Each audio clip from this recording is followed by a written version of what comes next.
ঘাস ময়দানের মাঝখান দিয়ে ট্রেন লাইন। এই ট্রেন লাইন এখানে পাতা হয়েছিল সেই ব্রিটিশ আমলে। তা প্রায় 100 বছরেরও বেশি সময় পার হলো এই ট্রেন লাইনটার।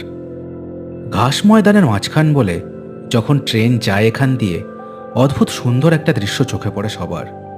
ঠিক যেন মনে হয় একটা লম্বা ময়াল সাপ প্রবল আক্রোশে শিকার ধরতে ছুটেছে। বেলদিঘির নাম শহুরে মানুষরা শুনেছে কিনা সন্দেহ। ঘাস ময়দান ঘেরা এই গ্রামটা সারা বছর শান্ত থাকলেও বর্ষাকাল এলে এই গ্রামের চেহারা হয় একেবারে অন্যরকম। কি একটা